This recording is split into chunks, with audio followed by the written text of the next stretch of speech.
በአማራ ክልልም ይሄ ጽንፈኛ ኃይል እኛ ድሮን ስንልና ጥላት ድሮን ሲል እንግባባለን ድሮን እየመተው እንዳለ ጥላት አሳምሮ ያውቃል ሁለመናው አርቲስት ነው ንግግር በሙሉ አርቲስት ነው ይወታደር አይደለም የራሱ መንደር የራሱ ህዝብ በድሮን ሲጨፈጨፍ እዚች ወንበር ኮሎኔል ነውና ዋሽ ሲለኝ ዋሻለሁ ቅጣፍ ሲለኝ ቀጥፋለሁ ስንት አመት ልትኖር ነው ይሄ ጽንፈኛ በተለይ በአማራ ክልል የሚንቀሳቀሰው ሰሞኑን እርስ በርሳቸው መገዳደል መወነጃጀል ይሄ ኃይል ዓላማ የሌለው ነው ለምን ዓላማ ነው እየታገለ ያለ ጥላቱ ማን ነው ወደነት መልስና 4 ኪሎ ስልጣን ለማጽናት የነዚህ ህይወት መስዋዕት መደረግ አለበት የነዚህ ወጣቶች ህይወት መቀጨት አለበት ሀብት ካላግባብ ማግበስበስ የዘረፈ ሰላም አለ በሚልበት አካባቢ ሱቅ የሚገነባው ከርሱን ለመሙላት ለዚህ ህዝብ ቁም ያለው ለዛ ህዝብ እንደዚህ በያለው ምናምን ቢል እኛ እናውቀዋለን ጀነራል ብቻ አይደለም ፊልድ ማርሻል መሆን የሚችል ተፈራማም እኮ ጫካ ነው ያለው እቺ ኮሎኔል ማዕረግ ይዞ ግን ህዝቡ ላይ እንዴት እንደሚቀል ተመልካቾች መከላከያን ይገጥማል ወዘተ የሚባለው ነገር እሱ ተረት ነው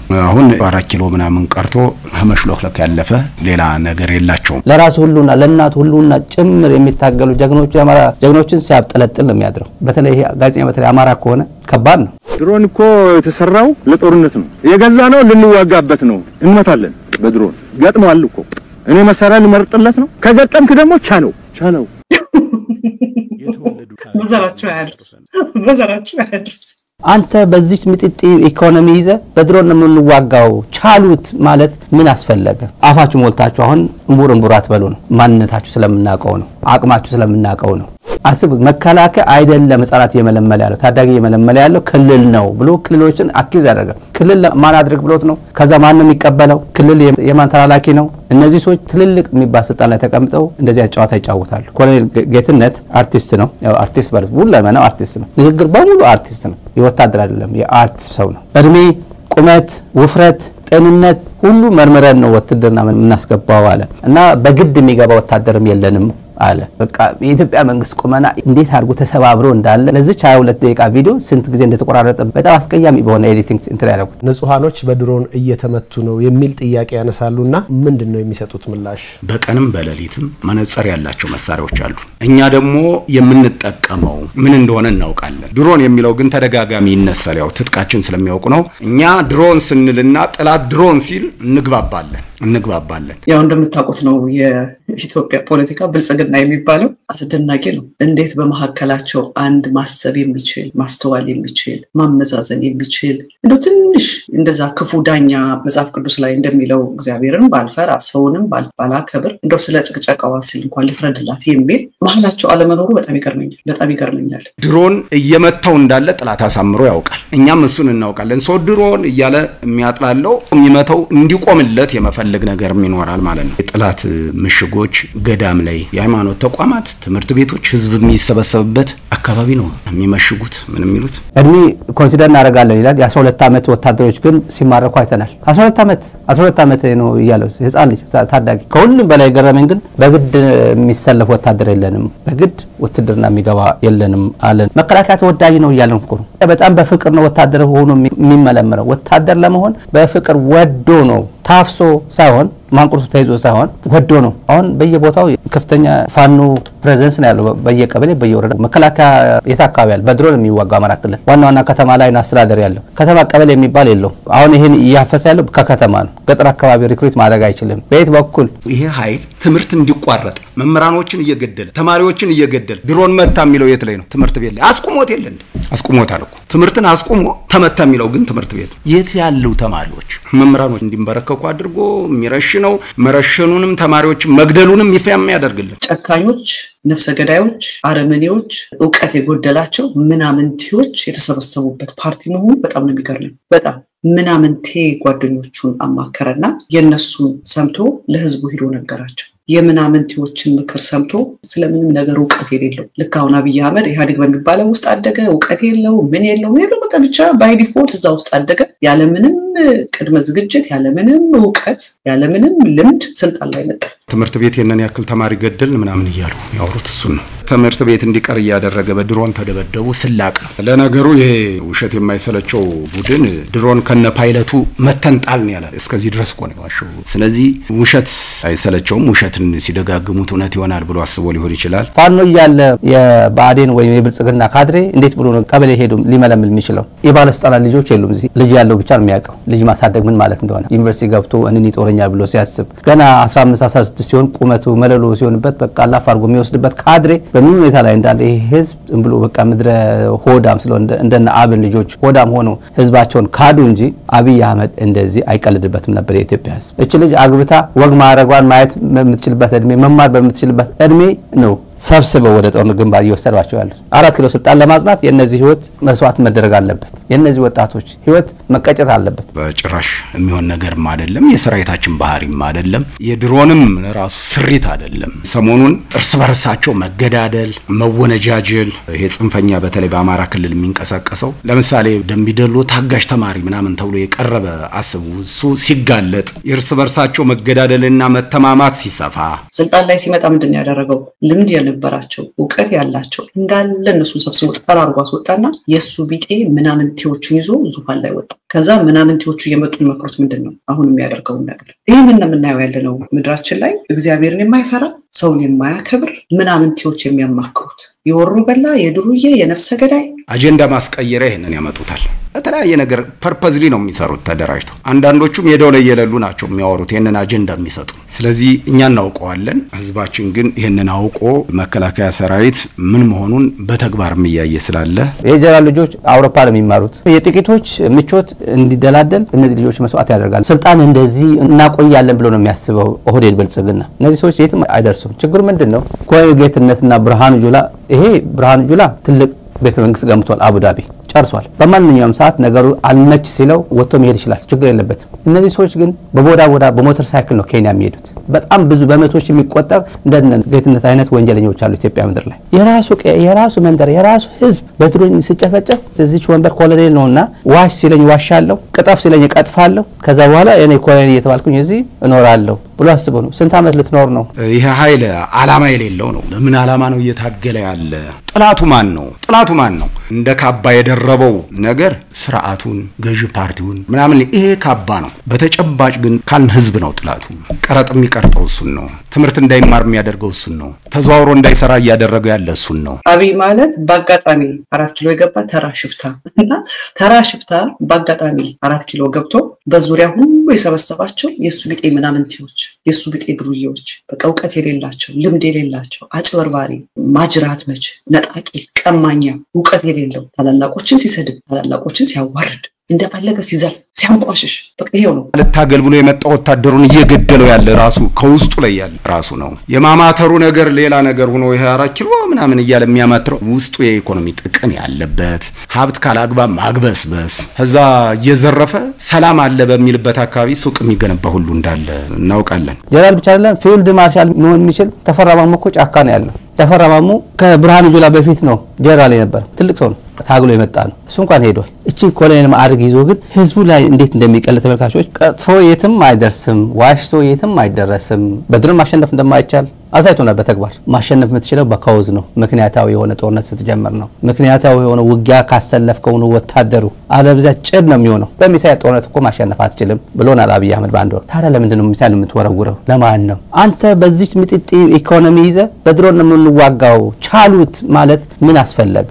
ከርሱን ለመሙላት የፖለቲካ ማሽሞንሞኛ ለዚህ ህዝብ ቁም ያለው ለዛ ህዝብ እንደዚህ ብያለው ምናምን ቢል እኛ እናውቀዋለን። አውቀንም ነው መጀመሪያ እየታገልነው ያለነ ገና መጀመሪያው ዛሬ ህዝቡም አውቆት ካወቁት በኋላ አይደለም የምናውቀው እኛ አነሳሱ ነው። ዛሬ አይደለም እኔ መግለጫ የምሰጠው በፊት ነው ስለምናውቀው ማለት ነው። ብልጽግናን ለመቀላቀል ክራይቴሪያው ባለጌ መሆን ነው። የብልጽግና አባል ለመሆን የሚጠበቅብን ማሟላት ያለበት ክራይቴሪያው ስድ መሆን፣ ካዲ መሆን፣ ነውረኛ መሆን በቃ ኳሊፊኬሽን እሱ ነው። ከነዚህ ውጭ ከሆንክ ብልጽግና አባል ልትሆን አትችልም። ሽመልስ ድርብርብ ጥርሱን ማስተካከል ያልቻለ ፖለቲካ ሊያስተካከል የአማራን ፖለቲካ ሊያተራምስ ይፈልጋል። መጀመሪያ አፍሱ የተተራመሱት ጥርሶችን ሊያስተካከል ሽመልስ አብዲሳ ደም እጃችሁ ላይ ስላለ ከእናንተ ምንም አንጠብቅም። ይሄ ሰራዊት ግን በከፈለው መስዋዕትነት ባደረገው እልህ አስጨራሽ ትግል የሰራዊቱ መስዋዕትነት የሰራዊቱ ተጋድሎ ከፍተኛ ነው። በአማራ ክልልም ይሄ ጽንፈኛ ኃይል ወረዳዎችን ዞኖችን አክቲቭ እንዳይሆኑ ክልሎችን የመገዳደር ከዛ ደግሞ ወደ ፌደራል መንግስት 4 ኪሎን በዚህ ጊዜ እንገባለን ወዘተ።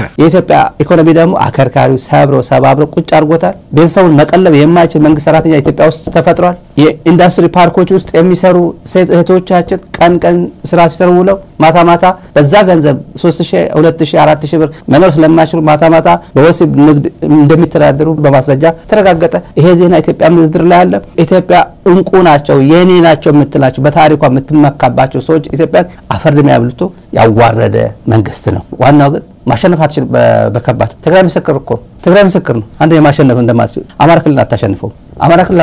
እናያለን። ይሄ 3 ወር 2 ወር ውስጥ ከክረምት በፊት እናያለን። እስቲ አሁናዊ ሁኔታው በኦሮሚያ የህዝቡ እንቅስቃሴ ምናምን የሰላም ድባቡን ስታዩት የተለየ ነው። በኦሮሚያ ክልል ያለው ሁኔታ የክልል መንግስትም የዞንም የወረዳ የቀበሌም ተረጋግቶ ጎደል ማስራው ገብቷል። በአማራ ክልል አሁን መንግስት ያቀደው የኮሪደር ልማት በሉት ምናምን በጎንደር በባህር ዳር ይሄ እንቅስቃሴ አለ። ገዱማ ዛሬ ጀግና ገዱ እንዳርጋቸው ጀግና መጀመሪያ ተሳስቶ እኮ ከስተት መማር እኮ ማንም ሰው የሚያደርገው we all make mistake ሁላችን መጀመሪያ ላይ እንሳሳታለን። መጀመሪያ ላይ መሳሳት is normal ነገዱ በዛ በንጹህ ያልተበላሸ አውሬው ሳይገለጽ ተኩላነቱን ሳያሰብ በግ መስሎ በመጣበት ጊዜ ነበር የተቀላቀሉት። አውሬው በግ መስሎ በመጣበት ጊዜ ነበር ነገዱ እንደማንኛውም አገር ፍርዳት እንደሚፈልግ ለውጥ እንደሚፈልግ በሚዲያ ላይ ያለው ተጽዕኖ ካልሆነ በስተቀር ይሄ ነው ተገዳዳሪ ኃይል ኑሮ እንዲህ ያደርጋል ምናምን መከላከያን ይገጥማል ወዘተ የሚባለው ነገር እሱ ተረት ነው። አሁን 4 ኪሎ ምናምን ቀርቶ መሽሎክለክ ያለፈ ሌላ ነገር የላቸውም። ከዚህ በኋላ የመጣውን ሰላምን የማጽናት ስራ ከሁሉም ዜጋ ይጠበቃል። አማራ ክልል ሆዳሞችን ይዟል። አጠገቡ ለጥቅማጥቅ እና አበባዋሉ እነ መሐመድ ተሰማሉ። አንዳንዶቹ እንኳን እዛ መኖራቸው ጥሩ ነው። የአማራ ተወላጅ መኮንኖች መከላከያ ውስጥ መኖራቸው በጣም ጥሩ ነው። ይጠቅማሉ። ያው እየጠቀሙ ስለሆነ ማለት ነው። እዛም ቼክ እንደባላ ሲደራረጋሉ። ሌላው ግን ሆዳም ነው። ቲክቶክ ላይ ሲሳደብ ነው የሚውለው። የራሱ ወታደሮች ለራሱ ሁሉና ለእናቱ ሁሉና ጭምር የሚታገሉ ጀግኖች የአማራ ጀግኖችን ሲያብጠለጥል ነው የሚያድረው። ይሄ አደገኛ ትውልድ ማለት ነው። በውጊያ ማሸነፍ የለም፣ በሚሳኤል ማሸነፍ የለም። የጊዜ ጉዳይ ነው እንጂ ተሸነፈ በኃይል ማንበርከክ አይቻልም። ራሱ የነገረን አብይ አይደለ የነገረን አሁን በሚሳኤል ጦርነት አያልቅም ማሸነፍ አትችልም ብሎናል አብይ። ለምን ጀመርከው? ይሄንን የተገኘው ውጤት መንከባከብ ያስፈልጋል። በትግላችን በመስዋዕትነታችን አሁንም ሰላማችን እናረጋግጣለን፣ ኢትዮጵያ እናሻግራለን። በእኛ ዘመን በእኛ ጊዜ ኢትዮጵያ አትፈርስም፣ ልማቷም ተፋጥኖ ታድጋለች፣ ትበለጽጋለች። የሙሉ ሰራዊታችን ገድል አይደለም ያንድን አሃድ የምንለውን ገድል ለመጥቀስ እንኳን ጊዜ አይበቃም። በግ መስሎ በመጣ ጊዜ ተኩላው፣ እርግብ መስሎ በመጣ ጊዜ እባቡ ተቀላቅለውት ነበር። ከዛ በጉ ተኩላ እርግቡ እባብ ሲሆን ግን ጥለውት ይወጡ። ዛሬ እኔ ለነ አቶ ገዱ እንዳርጋቸው ሰሉት ነው ማረጋቸው። ጀግና የህዝብ ልጆች አንበሶች እንጂ መሳሳትማ ያለ ነው። እርግብ ሲመስላችሁ የማይጠጋማን ነው። በግ ሲመስላችሁ የማይጠጋማን ነው። ሁሉም እኔም መላው ኢትዮጵያ እርግብ መስሏቸው አቅፈውት ነበር። በግ መስሏቸው አቅፈውት ነበር። በጉ ግን ተኩላ ሲሆን ጥለውት ይወጡ። እርግቡ እባብ ሲሆን ግን ጥለውት ይወጡ። መልከ ብዙ ግዳጆችን በአንድ መወጣት የሚችል ግዳጆችን እንደያመጣጣቸው መመከት የሚችል ሰራዊት ነው ያለን። ኢትዮጵያን የሚመጥን ሰራዊት እንዲሆን ተሰርቷል። በድሮን ህዝብ እየደበደብኩ ነው ይባላል። ውዥንብር ጋዜጠኛው አለ የኢቲቪ ጋዜጠኛ አንድ ልጅ አለ። ውዥንብር የሚነዙ አሉ። ንጹሃን እየተገደሉ ነው በድሮን የሚሉ ውዥንብር መሆኑን አሁን አማራ ክልል በድሮን ማለት ውዥንብር ነው። በተለይ ጋዜጠኛ በተለይ አማራ ከሆነ ከባድ ነው። ጎጃም ሰሜን ሸዋ በየጊዜው አይደለም የሚወረውረው። ወለጋ ሄዳ ምን ልትጎበኝ ነው ሄደች? ሰርግ ነው ሄደችው። ያቺ እዛ ወለጋ ሆሮ ጉድሬ ወደቀችው ድሮን ምን ሊያደርግ ነው? ማን ነው ቀንደኛ የኢትዮጵያ ህዝብ ጠላት? ማን ነው? ድሮን እኮ የተሰራው ለጦርነት ነው፣ ለውጊያ ነው። ድሮን የተሰራው የገዛ ነው ልንዋጋበት ነው። የጽንፈኛው ስብስብ ስናገኝ እንመታለን። በድሮን ገጥመዋል እኮ እኔ መሳሪያ ልመርጥለት ነው። ለቀጠናው ሰላምና መረጋጋትም የበኩሉን ሚና የሚጫወት ሰራዊት ነው። ተደጋጋሚ ፈተናዎችን በድል የተወጣ ሰራዊት ነው። መላው ህዝባችን የሚኮሩበት ኢትዮጵያ የጀመረችውን ልማት ያሻግራል ብለው የሚተማመኑበት የመጨረሻ ምሽጋቸው አድርገው የሚቆጥሩት ሰራዊት መሆን ችሏል። እና ገዱ እንዳርጋቸው ጀግኖች ናቸው። ሁሉ ጊዜ ሰው ይሳሳታል። ወርቅ መስሎን ስንት አርቲፊሻል ነው የገዛ ነው። ስንቱን አርቲፊሻል ወርቅ መስሎን ገዝተነዋል። ስለዚህ እኔ በነገዱም ሆነ በነታየ ደንዳ በሉት በቃ ከአብይ ጋር የነበረ ተገንጥሎ ጥሎት የወጣ ተጸይፎት ጣልዶት ንቆት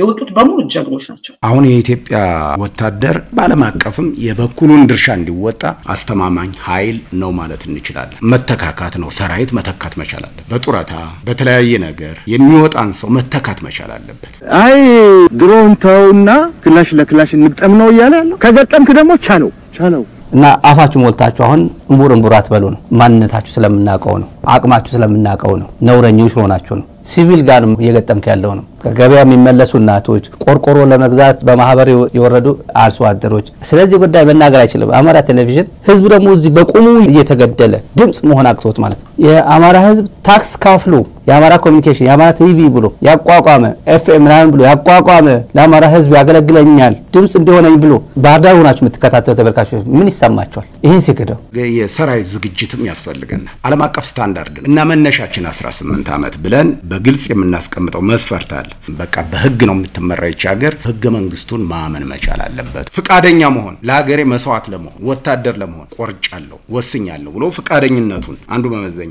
ዛሬ አብይ አህመድ በረከሰ ህዝብ በጠላው ህዝብ በናቀ ሁለንተናው በደም በተጨበላለቀበት እጅግ መሀይምነቱ በተገለጠበት ድንቁርናው በተገለጠበት አቅም አለመኖሩ በተገለጠበት ነፍሰ ገዳይነቱ በተገለጠበት ውሸታምነቱ በተገለጠበት ጭከናው በተገለጠበት ዱርዬነቱ በተገለጠበት የፖለቲካ ድንቅነቱ በተገለጠበት የአእምሮ በሽተኛ መሆኑ በተገለጠበት ጊዜ አብይን መቀላቀል ነው ትልቅ ውርደት።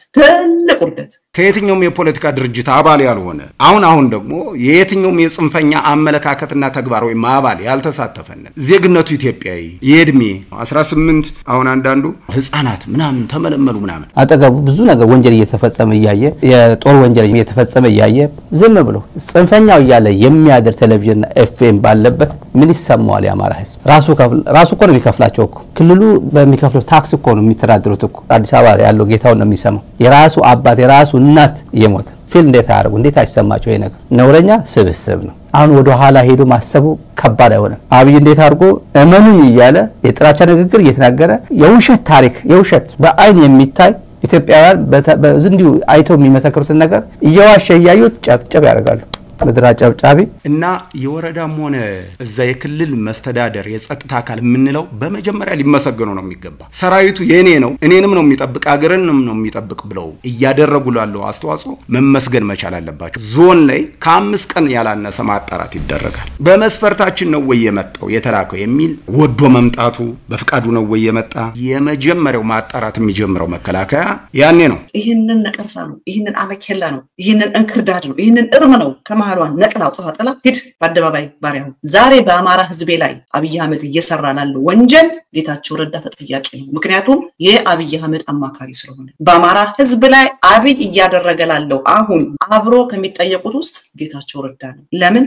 አማካሪው ስለሆነ እና ጠንካራ አይደለም እያልኳችሁ ነው። የፈረሰ ሰራዊት ነው። አከርካሪው የተመታ ሰራዊት ነው። ሚዲያ ላይ ነው ያለው መከላከያ፣ ዩቲዩብ ላይ ነው ያለው። የመከላከያ የክብር አምባሳደር ምናምን ተብሎ አዲስ አበባ የተቀመጡ ልጆች የሚመላለሱ ለጥቅም የተገዙ ናቸው። እነሱ ለጥቅም ያልተገዛው መከላከያ ያለበት ቁመና ማንም ኢትዮጵያዊ ያውቋል። 1.6 ቢሊዮን ዶላር ለወደብ ታወጣለች ሀገሪቷ እያለ የሚዋሸው ጅቡቲ የምታገኘው 350 ሚሊዮን ነው የምታገኘው። 350 ሚሊዮን ዶላር የምታገኘው ከኢትዮጵያ ቅጥፈት ነው። ጠቅላላ ይሄን ሁላ ሲነግረን የነበረው ለትራንስፖርት ነው። ከአሜሪካ ቢምጣ ከቻይና ቢምጣ ለመርከብ የሚያወጣው ወጪ ካልኩሌት አድርጎ ነበር ሲነግረን የነበረው።